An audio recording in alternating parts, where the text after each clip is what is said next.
Okay, hello everybody. This is our program, ang Laging Daan ni Doc Jan, and this is your host, Dr. Jan Ortiz Teope. People might be wondering, I'm not speaking English. Usually we talk about Filipino in our this show. Maybe, let's be new this time. What is ang Laging Daan? In English, ang Laging Daan means the always way of Dr. Jan. And what's the always way? Usually, if it is the always way, we talk about principles, we talk about ideas, and the direction of a certain good things that would like to happen in life. Now, at this point, ladies and gentlemen, we need to look at certain aspects pertaining to topics that is happening at present. And what are these topics? We talk about politics, we talk about current events, we talk about even moralities and issues, and even we experiment. Now, at this point of view, ladies and gentlemen, what happened during the last days is about a tragedy, disasters. And our topic for today is so much timely that it is something that may be a solution or some sort of looking at a remedy to these predicaments. Now, our topic for today would be called Viagra. Wow, Viagra, Dr. Jan, what is Viagra? In a certain point, Viagra can cure impotence because certain impotence that is happening in our system needs Viagra. And what is Viagra? Viagra means vigilance in advocating green restoration activities. And at that point, green restoration activities, when you speak about green, we talk about the environment. So we invited a guest who is an expert pertaining to this subject, a world-renowned expert pertaining to having our globe, our Earth more good, and this planet of ours be restored. Because as we look at it in terms of the carbon footprint, the ecological footprint in this planet, we have so many problems. The carrying capacity, we look at the ecosystem, the biodiversity. And at that point, our guest is an expert regarding the subject. And we would ask him about questions on how Viagra, or what is Viagra? Again, let's spell it out. B-I-A-G-R-A. Vigilance in advocating green restoration activities. Green restoration activities. And our guest is the CEO and chairman of the Better Globe International.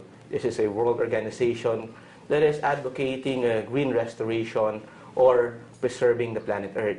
So may I introduce to you our guest, none other than, as I mentioned, Way. Always Way. He's from Norway. And our guest is none other than Mr. Rino Solberg. Good day, Rino. Yeah. Thank you very much. It's nice to be here with you, Dr. John. Yeah. I enjoy it very much. No, Mr. Solberg, Rino, I call you Rino. Yes. Now, to start our show is that I would like you to introduce yourself. Who is Mr. Rino Solberg? Well, I'm an international businessman for about 40 years.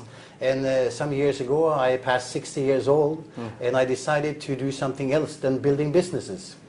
For a reason to help people. So I said to myself, let me find the worst thing I can start with that is a never-ending story.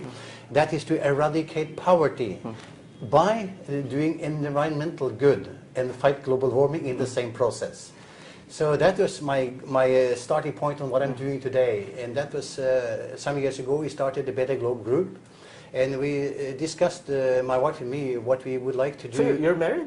Yes, I'm married. I thought you're single. Yes. No. Yeah. I'm not single. Yeah. I would say I've never been single. You've never been single. I'm married when I was 17 years old. Well, so and I've young. been married since. Yeah. So no, I'm married, but we live separately. My wife lives in Africa, I live in Norway, and we meet halfway and so forth and so on. But we have the same goal to work with environmental things. And since we've been working in Africa, helping children, building schools there for years, we decided that if we should eradicate poverty, the biggest continent, the most poor continent in this world is in fact Africa. And environmentally degraded more than any other continent. So we found out that we would like to plant trees to do our advocacy, because trees, you talked about carbon footprints. Well, it's a matter of fact for anyone who knows about trees. Trees are mainly carbon. That's all. And so I can't understand that other people can't understand what I have understood. And that is that instead of all the other ways of making footprints, why don't we plant more trees? Everybody, because if we do, this world will change. Climate everywhere will change. Because first and foremost, we are capturing carbon in the trees. Secondly, the root, for example, for the Philippines here, where you have a lot of flood, if you have more trees, it will capture the water quicker, and also it will not be eroded as much. So there are many things with trees also here in the Philippines. So you mentioned you're a businessman and a business consultant, and you make businesses. So going back to your childhood, so who is Mr. Solberg during his childhood? Well, in fact, I have for many, many years, I think almost 40 years, I have wanted to make this world a better place to live for this and future generations. That is my personal goal.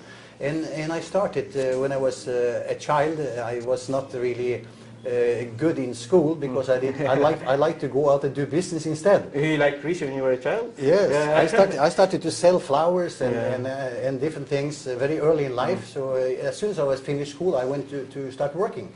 And my first business I started when I was 18 years old. And in fact, when I was 25, I had already a few businesses behind me. And I invented a grinding machine for valves. No, grinding machine. Yes, and in fact today this grinding machine have, I think 70–80% of all the nuclear power plants in the whole world, they have my machines. So I made a lot of money on that. I sold the company more than 20 years ago, 25 years ago in fact, and started to do other things. I became a public speaker, and also I have written 9 books, and so I've been giving lectures about different things, but personal development has been my business for quite a number of years. But then I took it into, after building business in that area, I took it into wanting to help people. I'm not in there to make money anymore. I want to make money, but to do more of the things I'm going to do with the environment and helping people from being poor. Usually these are things that is happening pertaining to environmental advocacy. As I look at it, based on my certain researches, that most environmentalists are not really environmental graduate. So are you? No, I'm far from. I have no degree whatsoever within the environment. Yeah. I think that the last, should I say, 8 years, I have read more about trees than any other living person. But that is just to educate myself within the field I'm in today.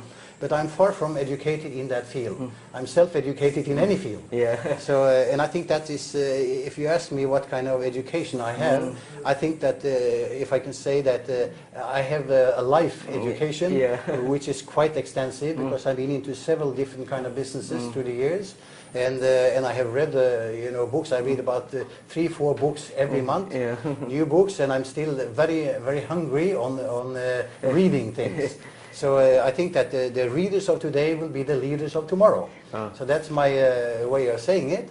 And like I said, I will take now all my business interest, all my business knowledge, all my human knowledge about personal development, and put all these forces into the environmental advocacy and also helping people eradicating poverty. We mainly started in Africa, and that's where our biggest goal is, to eradicate poverty there. My goal is, with Better Globe Group, to plant as many trees as there are human beings on this planet. So that will be roughly before I die. Hopefully we around 8 billion people, and we have been planting 8 billion trees. And we will put a lot of other people into planting trees. We are teaching the kids in school in Africa to plant trees when people are born, when people die, when they have birthdays, all kind of things. So we want people to plant trees everywhere, because we think that is the best anyone can really do for the environment. Now, you mentioned about self-education. Now, would you say that self-education is better than that of the traditional education? Well, I can't say it is better, because, that would be wrong. I think everybody needs a basic education. I always say to my kids, when I travel around in our schools, that there are 3 things you have to be good at: reading, writing, and speaking. And you see, reading, because if How about mathematics? It's money. You count money. No, mathematics doesn't count. You can buy. I can buy the biggest mathematics professor very cheap. Yeah. So I don't need to know. I know about mathematics, of course, but I don't need that. That's why I'm saying read, write, and speak. if you are good at that, you can reach any level you want. So basic education, everybody have to have it, unless you cannot get anywhere. But of course we need specialists on different things. That comes after education, when people find out what they would like to do. Some people would like to be lawyers, some would be doctors, some would be this and that. And that's because they have a passion for that, which I'm very much encouraging them to do, because not everybody can be business people or environmentalists. But I think that they have to find out that after the education has gone. So basic education, yes, it is a must. And get a degree in something you like to do. Unfortunately, the way I see it is that too many young people today, they are put in the position of education by their parents. And they're living their parents' life, which I think is wrong. They should take the basic education, get a degree in something, and then you branch off to where you would like to be. Because I happen to know one thing. If you're going to be successful in life, and I don't necessarily talk about money, but success in life, you have to live your passion. Okay. And if you do, you can make all the money you want. Okay. But not the opposite. If people goes for money first, they will never make it, and they will never be happy. Okay, Rino, thank you. You know, we know at this segment we learn about Rino Solberg, and now you mentioned about education, self-education. Now, on the second part of our program, we will discuss more and know Rino and his advocacies, specifically his environmental principle.